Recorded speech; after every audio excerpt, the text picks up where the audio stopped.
최근에 제가 이제 영상 올린 것 중에 다들 이제 뭐 시골집에 대해서 관심이 좀 많으시더라고요. 그래서 뭐 개인적으로 연락도 오셔가지고 어떻게 해야 되는지 물어보시기도 하고, 그래서 뭐 답변도 해드리고 했는데, 오늘 한번 또 괜찮은 시골집 하나 또 한번 소개를 시켜드릴게요. 보시면은 충남 예산이라는 곳이고, 뭐 덕산면이라는 곳이고, 토지는 295평에 건물은 22평. 토지가 어마무시하게 큽니다. 토지가 거의 300평 되고 건물이 되게 작죠. 네, 그래서 이거를 했을 때 어떻게 할 수 있을까 한번 봐볼게요. 자, 한번 보시면은 마당이 어마무시하지 않습니까? 이 나무랑, 그리고 집은 좀 작죠? 근데 약간 옛날 그 한옥 느낌 나는 집이고, 여기서 이제 뭐 고기 같은 거 구워 먹고 뭐 그렇게 할 수 있는 것 같고, 확실히 와, 나무들이 정말 비싸거든요. 예, 진짜 무슨 대거리입니다. 뭐 주차도 뭐 무난하고, 그래서 이 안에서 뭐 생활도 할 수 있고, 예. 그래서 진짜 집은 작은데 마당이 으리으리한 이런 데서 뭐 가족 사진도 찍고 막 그렇지 않습니까? 뭐 장독대도 있고. 그래서 제가 볼 때는 뭐 자연 경관을 굉장히 좋아하시는 분들, 그리고 이 안에서 고기도 구워 먹고, 이런 시골집 어떠세요? 괜찮지 않나요? 제가 볼 때는 이 집을 지은 건축비보다 이 안에 조경값이 어마무시할 것 같아요. 그래서 이게 지금 신권에 1억 9,600에 나왔다가 지금 한번 유찰이 돼서 1억 3,700에 나와 있는 상태고요. 생산관리 지역이라서 이제 건물을 조금 작게 지은 것 같긴 한데, 지금 보시면은 소유자가 점유 사용한다고 돼 있죠. 근데 여기 뭐 경매지 보면은 뭐 누가 관리를 하고 있다. 예. 그리고 뭐 임차 내역은 없다. 뭐라고 이렇게 나오죠. 그래서 이런 거는 한번 현장을 가보시면 될 것 같고, 상속받은 물건에서 이제 뭐 여러 가지 문제가 생겨서 경매가 나온 겁니다. 결론적으로는. 그래서 한번 위치를 봐볼게요. 위치를 보면요, 예산이라는 거 사람들이 사실 잘 모르죠. 예. 그래서 여기 보시면은 사실 근처에 IC도 살짝 멀어요. 이쪽 이제 서해안고속도로 해미 IC까지 있고, 뭐 여기가 이제 내포신도시. 예, 내포신도시랑 그나마 조금 가까운 편인데, 반경 한 5km 정도, 내포신도시도 반경 한 6km, 7km 정도 되죠. 그래서 어떻게 보면 완전 시골집이에요. 그래서 제가 왜 이런 거를 굳이 시골집을 하려고 하냐, 위성지도 보시면 그냥 집 몇 채만 있습니다.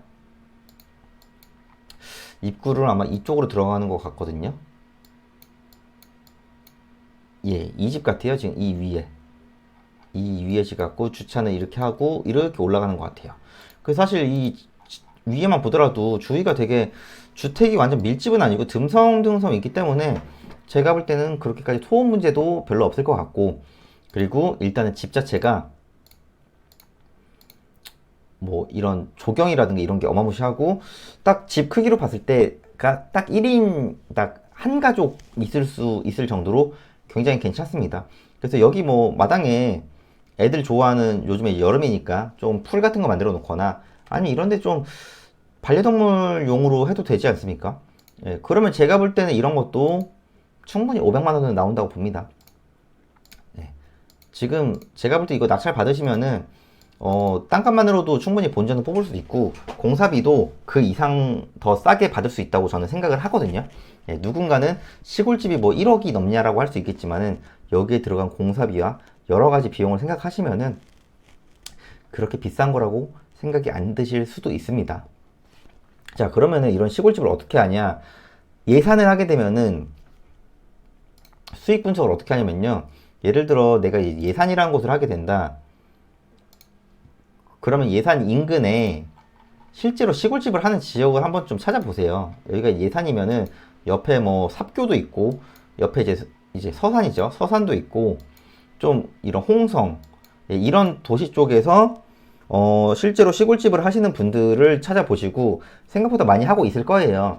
그럼 이분들이 집 컨디션이 어떤지, 그리고 단가가 어느 정도 되는지, 예약률은 어느 정도 되는지, 타겟층은 누구를 하는지, 그런 걸 종합적으로 판단을 해가지고 운영을 해보시면은, 제가 볼 때는 충분히 500만 원은 나올 거라고 생각을 하고, 왜 500만 원이냐? 주말만 8번 받아도 제가 볼 때는 이런 것도 이제 내가 어떻게 하기 나름이지만은 30만 원 이상은 충분히 받을 수 있거든요. 네. 집이 실제로 가면 더 의리의리할 것 같아요. 여기도 보시면 여기 펜션 있잖아요. 여기도 이런 펜션도 보시면은 뭐 후기도 좀 괜찮, 야외 수영장도 있고 후기도 나쁘지 않고 그냥 일반 이런 펜션도 20만 원 받지 않습니까? 그럼 제가 볼 때는 저는 최소한 30만 원 받을 수 있을 것 같거든요. 네. 그럼 여기서 조금 더 업그레이드를 해가지고 한번 운영을 해보는 거죠. 그럼 저라면은 500만 원 이상은 충분히 만듭니다. 네. 그래서 이런 거를 한번 도전해 보시는 건 어떨까 싶어요. 예, 그럼 뭐 그 얘기를 해요. 청소는 어떻게 하냐, 우리 집이랑은 멀다, 관리는 어떻게 하냐, 뭐 이런저런 얘기 많이 하시는데 뭐든지 생각하기 나름이고요. 해결하는 방법을 무조건 찾아야 됩니다. 네. 안 되는 거를 최대한 되게 하려고 하는 그런 용기와 배짱이 있어야 나중에 큰 문제가 생겨서도 다 회복을 할 수가 있습니다. 네. 그러니까 시골집에 대해서 사실 다들 조금 안 좋게 보시는 분들도 아직도 되게 많거든요. 그럼에도 불구하고 저는 시골집을 너무 좋게 생각하고 있고, 또 다들 이런 시골집을 많이들 구하세요. 그러니까 뭐 예를 들어 내가 좀 이런 데서도 주말이라도 왔다 갔다 하면서 좀 실거주도 좀 해보고 싶다. 그럼 경매로 싸게 사세요. 그러면은 와, 이 공사비가 얼마일까요? 네, 이 조경이랑 뭐 집도 집인데요. 집도 굉장히 예쁘거든요. 이런 돌이랑 야, 이거 공사비가 얼마 썼지? 참 대단합니다. 제가 볼 때는. 네, 이 나무들도 그렇고요. 그러니까 너무 시골집이라고 장사가 안 된다고 생각하지 마시고요. 이런 식으로 좀 어떻게 하면은 내가 남들이 보지 않는 걸로 돈을 벌 수 있을까? 그리고 똑같은 걸 보더라도 누군가는 안 된다는 거를 나는 어떻게 하면 극복을 할 수 있을까? 이런 거를 꾸준히 찾아보셔가지고 다들 현금 흐름도 좀 많이 만드시고 자산 증식도 많이 되시기를 바라겠습니다.